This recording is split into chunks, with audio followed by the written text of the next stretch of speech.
So it says that they had 3 other coaches ahead of Belichick. Belichick said, listen, I don't want any more control over personnel. I would be willing to work with your general manager, your staff, your scouts. I'm past that.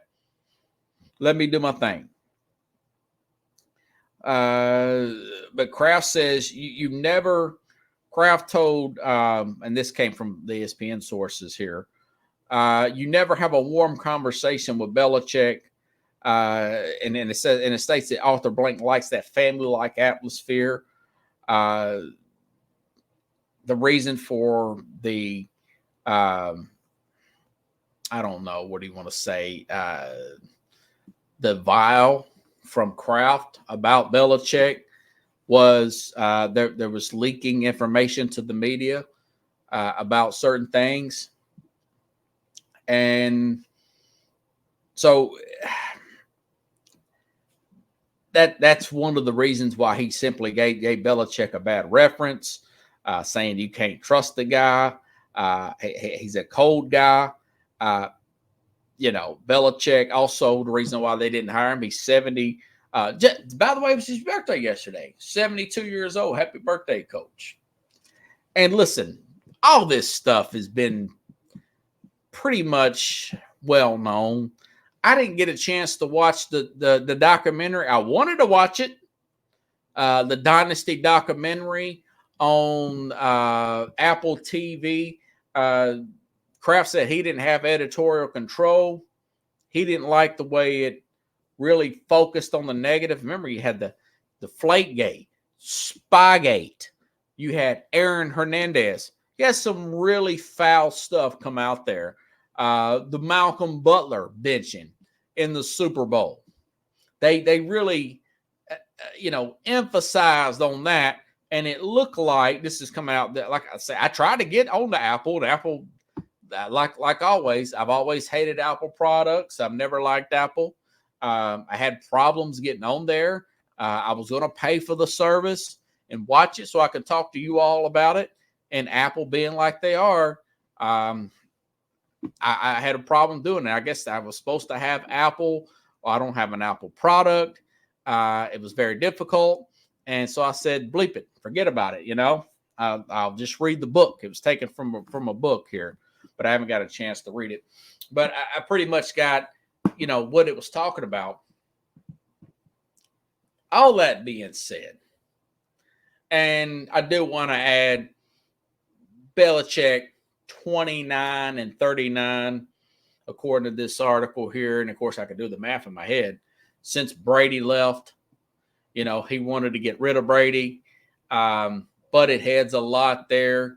One of the quotes from Kraft said, very, very 3 times arrogant, talking about Belichick. But, when you work with somebody who is of the ilk of a Belichick, that is really 8-time Super Bowl winner, had 2 before he got there as a coordinator. He had 6 as a head coach here. That level of success, how many did they go to? 8? They lost 2. They lost 3. They lost 3, didn't they? Yeah, they lost to the Eagles. They lost to the Giants twice. And then they won 6. 9. This is crazy. Tom Brady been to 10 Super Bowls. Went to Tampa. Belichick with 9, so over a 20-year period. That is an insane amount of success. And I think Robert Kraft should have simply looked over the fact that, that's when you're trying to become that great. Now, that being said, I would not have given him the full control of the team. And that's something that hurt Belichick. And I do blame Kraft for letting that go on as long as it did. Once he started seeing that the player personnel's falling off, he should have called on to that and said, listen, Bill, I got to step in here. Paying you $25 million. You're the highest paid coach in all of sports. I'm paying you $25 million a year. I respect what you're doing, but we have to have a staff here. We have to have a structured organization. That's what I've been saying the last few years on this program. That's why I'm proud of what Tennessee's doing down here, right? But all the teams shied away from Belichick.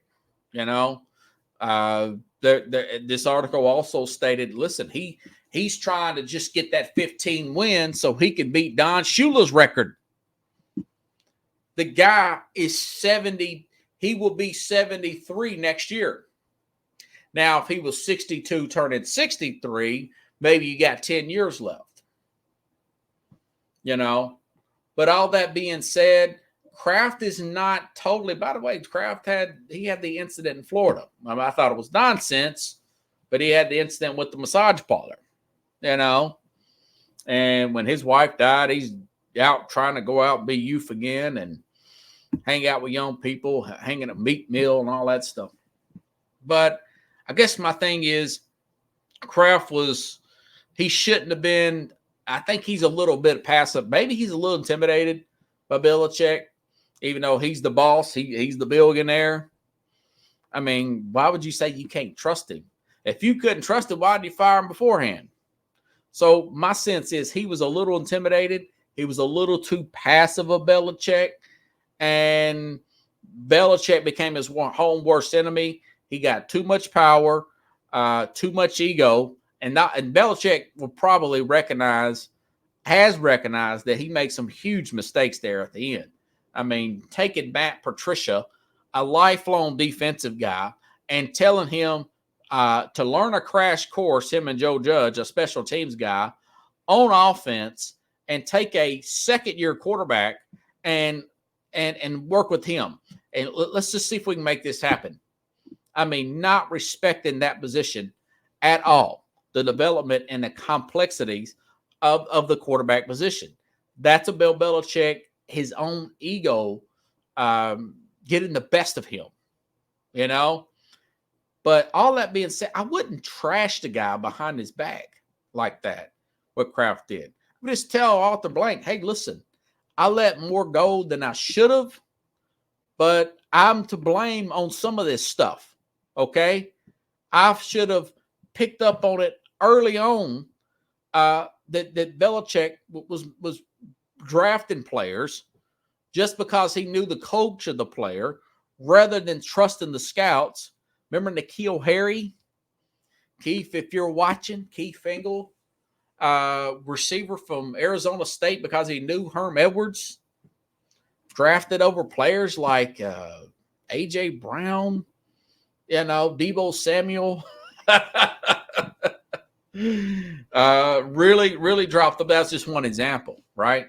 That's just one example of that. So I think that's what he should have said. Now, all that being said, it also came out today that Bill Belichick will work with Peyton Manning on the Manning cast. Manning signed a long contract with ESPN. I've watched some of them. I think it's interesting. He's had some good guests on there. Marshawn Lynch with his brother Eli, Peyton Manning. They only do certain Monday night games, big games, where they're breaking things down. Now, that being said, I was a casual. If Belichick's going to be on there, I'm going to record those games, okay? There is another side to Belichick. I've been listening to him. I was listening to him about 10, 15 years ago, break down the Dallas Cowboys and go on and on about DeMarcus Ware. I want to say it was with John Madden. That's how a while back this was, on Sirius XM NFL show. And it was fascinating. There's a warm side to him. It's the same Bill Belichick that we saw in the, if you haven't seen, he was on Game Day, in the ESPN's Game Day, the college show, talking about the history behind the Army-Navy game. Much more well-spoken, not mumbling. Warm. That's the softer side of Sirius. He's got a warm side to him. So this whole year, he's got to use this Peyton Manning thing. He's got to use this thing to rehabilitate his image.